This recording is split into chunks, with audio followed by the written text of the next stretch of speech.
I'm sitting here with Robert Klepinger, otherwise known as Rob, who is running for United States Congress, 10th District, as a Democrat. That means he's running against former Dayton Mayor and current Congressman Mike Turner.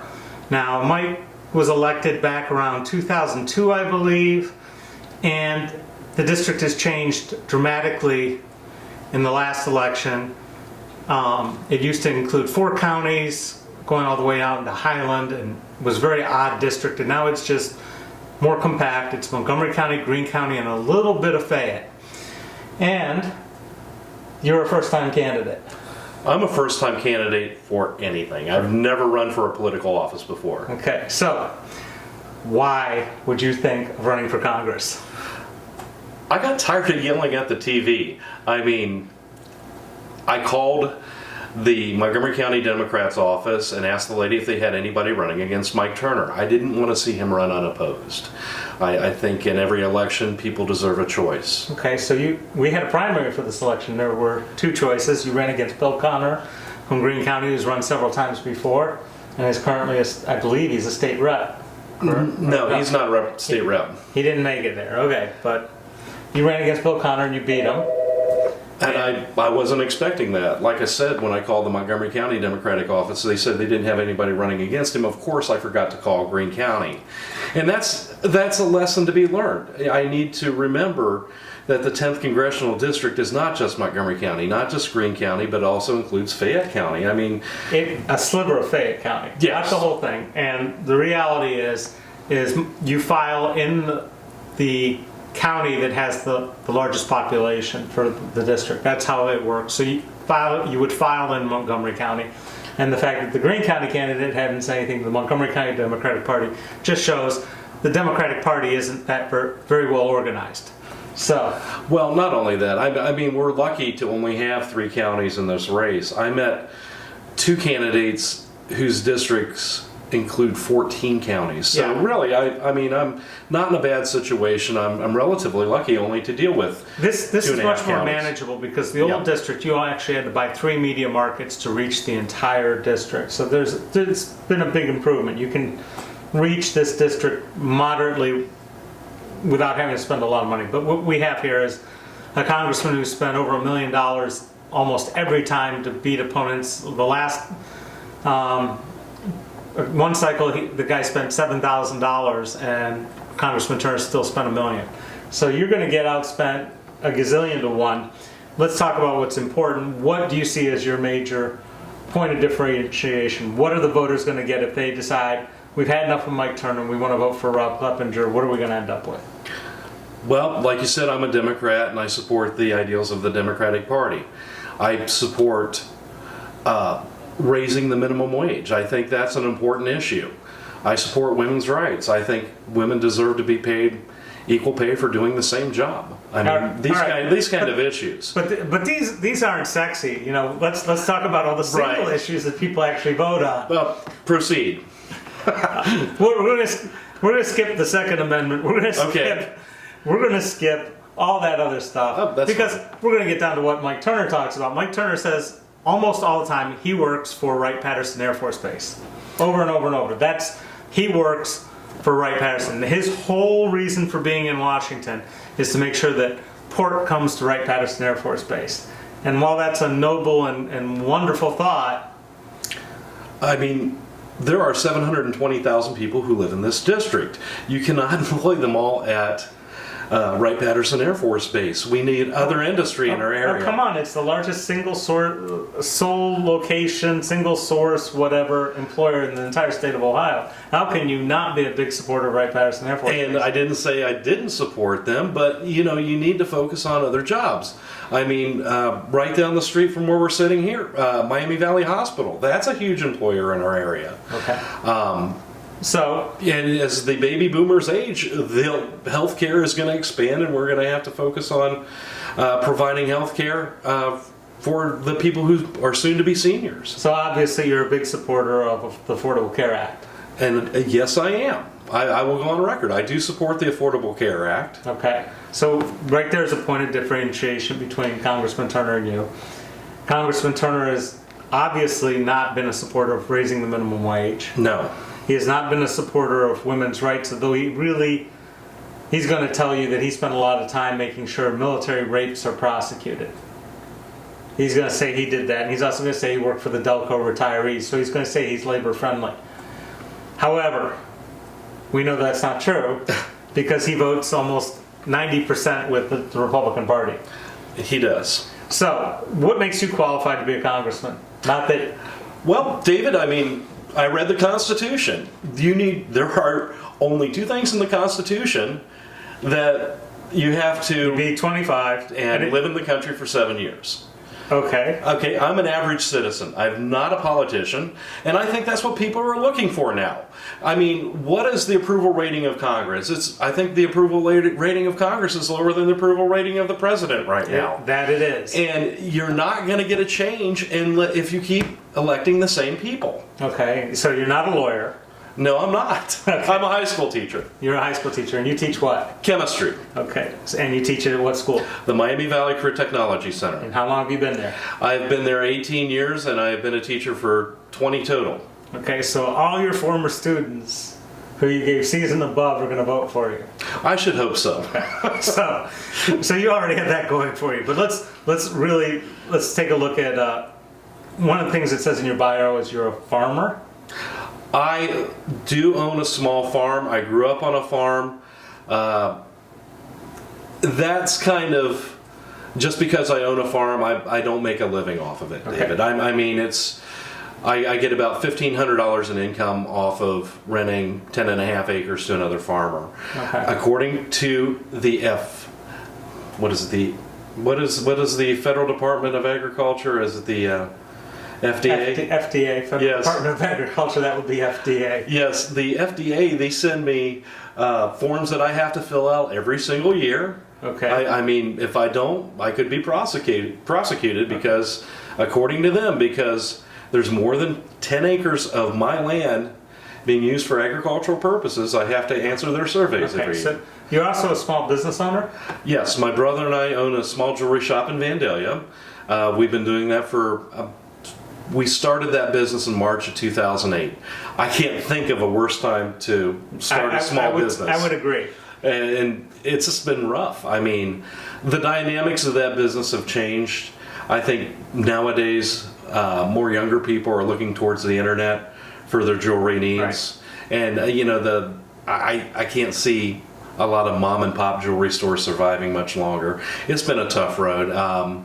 We're probably not going to make it. Probably ultimately we're going to shut the place down, and my brother's going to go back to working for the corporate jewelers that he worked for before. That's too bad, because that's the quote American dream that everybody believes in, right? It is, and it was, and we tried it. We gave it an effort. We've been doing it now, and we've never had a year where we made a profit. I mean, okay. How long does one flog a dead horse? It's just. Well, I can't see. If you're in Congress, you flog the same dead horse over and over and over for who knows how long. So let's talk about, to run a congressional campaign, usually you have a campaign manager, you have all these volunteers, you have fundraising efforts, what have you done so far? Very little. And going into this, I will admit to you that you were right. I may have been a bit naive. Okay, because I contacted Rob when I first heard he was going to be on the ballot, and I said, "Are you sure you know what you're doing?" But yeah, I still don't regret it, Okay. David. I mean, I still think people deserve a choice. They deserve to, have an option. I'm not a politician. Trust me, I believe in lots of choices on the ballot. I think it's incredible in a country where you can buy 600 different flavors of hot sauce. When it comes down to political parties, we get ketchup and mustard, and it's not even the good ones. Okay, it's just pretty basic. And it's also gotten to the point where the two parties can't work together. And that's very sad. And I'll agree with you. That's one of the things that motivated me to run against Mike Turner. When they shut down the government, there was a compromise reached. And the Speaker of the House is from his own party, and he could not vote with the Speaker of the House, Mr. Boehner. a Republican. And he voted to shut down Wright-Patterson Air Force Base. He voted to keep it closed. Yeah. You know, I had a cousin that works out there, and she still works out there, and she didn't know what she lives like most of us, week to week, paycheck to paycheck. She didn't know what was going to happen. I think that's, you know, really something, if you have to look at something that Mike Turner has done or not done in the last term, that since the last time we had an opportunity to replace him, the fact that he basically shut down the government says he's not really doing his job. If I shut down the business, I don't get to open it back up 9 days later and everybody gets paid. That's not the way it works in small business. No, not at all. So, a lot of people, you might not see Rob Klepinger anywhere else. I'm going to put this video up on my blog. You can obviously comment on it. You can ask questions. I'm sure Rob's going to subscribe and he will get in there and answer your questions as best as he can. You don't have a website right now except on Facebook. Just the campaign Facebook ad.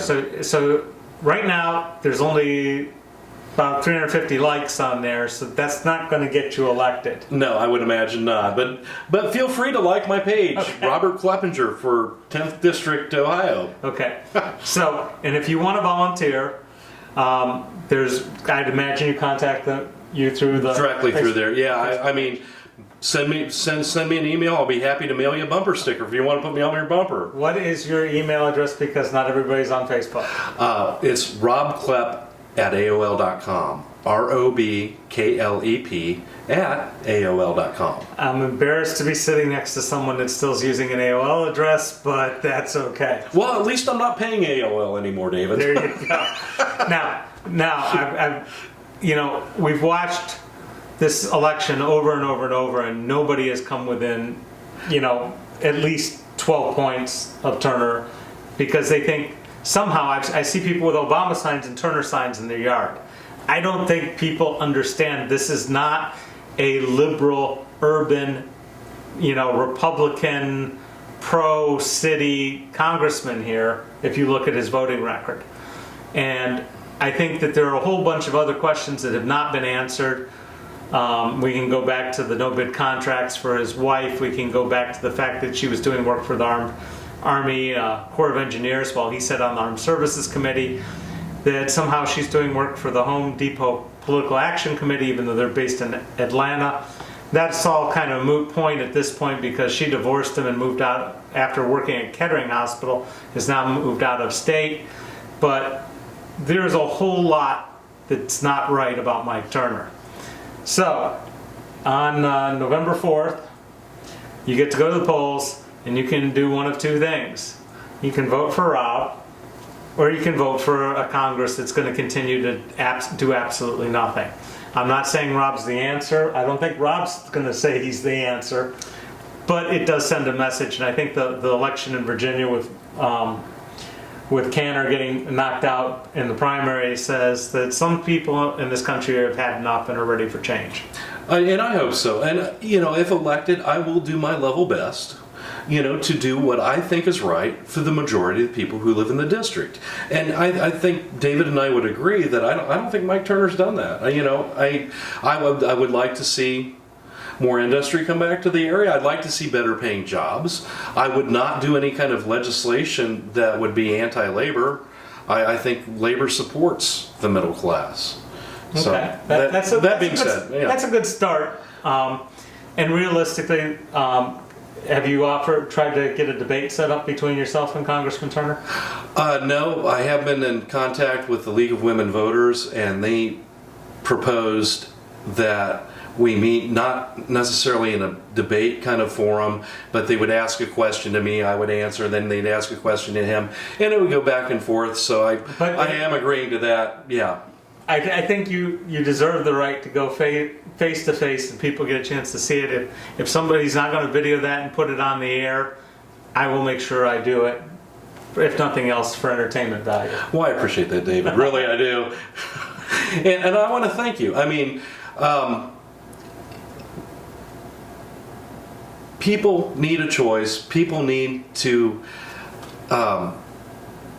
be supported. And David, thank you for supporting me. I mean, I really appreciate the opportunity to come to your place of business and have this interview with you. Well, I've done what you've done 3 times previous, and I know how difficult it is.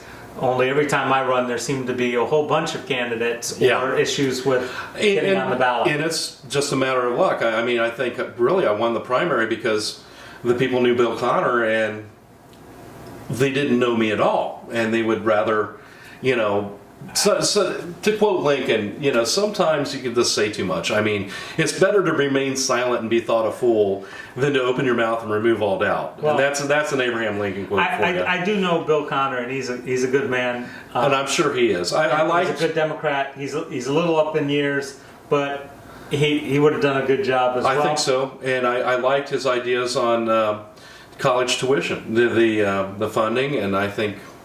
I really liked the answers that he put forth in the Dayton Daily News poll earlier. Before we wrap this up really quick, if you get elected and you could have a magic wand and be able to get a majority of the people in Congress to do what you want, what would be the top 3 things that you would push for right away?